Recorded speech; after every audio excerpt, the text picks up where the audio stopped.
السلام علیکم نئی ویډیو سره تاسو غلکلی وایو امید لرم چې تاسو ټول به روغ خوشحاله وئ ژوند په مزو کې به وئ دوستانو په چارسده پړانګو حدودو کې مریم ماشومه خپل پلار ولې قتل کړه په څه وجه باندې قتل کړه پلار د مریم ماشومې قتل ته ولې مجبوره شو ټول معلومات درته په دې ویډیو کې درکوم زموږ دا ویډیو خامخا وګورئ چې پوره معلوماتونه ځان خبر کړئ دغه قسمه معلوماتي ویډیوګانو لپاره زموږ خبر میډیا چینل سبسکرایب کړئ چې زموږ خالي افغاني معلوماتي ویډیو تاسو ته په اسانۍ سره ملاویږي دوستانو په چارسده پړانګو حدودو کې د ظلم انتها شوې وه یو ظالم بدبخت پلار راپاڅېدلی او خپله د څلورو کالو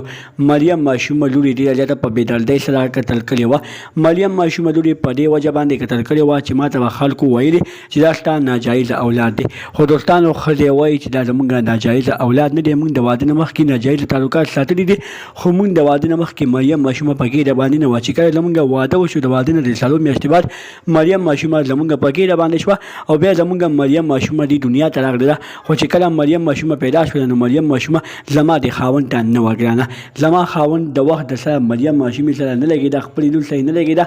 میډیا په مخ کې هسې خپل ځان ښودلو د خپل ځان ګواهي یې ورکوله چې زه خپلې لور سره ډېره زیاته مینه کوم خو دوستانو وایي چې ماته د مخکې نه پته لګېدلې وه چې زما مریم ماشومه لور دې ظالم په خپلو لاسو باندې وژلې ده دوستانو پلار دومره ولې مجبوره شو چې خپله مریم ماشومه لور یې په خپلو لاسو باندې ډېره زیاته په بد حال باندې قتل کړه پلار وایي چې ماته به خلکو بال ویلي چې دا ستا ناجایز اولاد دی دغه ناجایزه اولاد کورو په وجه باندې زما غوږونه پاخه شول زما زړه پوخ شو اخر کې زه خپل څلور کاله ما دا خبرې واورېده چې ماته څلور کاله هر یو کس ویلي چې دا ستا ناجایز اولاد دی دا ستا ناجایز اولاد دی زه اخر مجبوره شوم او ما خپله مریم ماشومه لور په خپلو لاسو باندې ډېره زیاته په بېدردۍ سره قتل کړه دوستانو ځای په ځای باندې ظلمونه شروع دي موږ د چارسدې پولیسو نه دا التجا کوو چې دغه ظالم ته د ښه بل پوره سزا میلو شي دغه رنګې نورو ښایسته معلوماتي ویډیوګانو لپاره زموږ خبر میډیا چینل سبسکرایب کړئ انشاءالله خامخا وخی زموږ خالي افغاني معلوماتي ویډیو تاسو ته په اسانۍ سره ملاویږي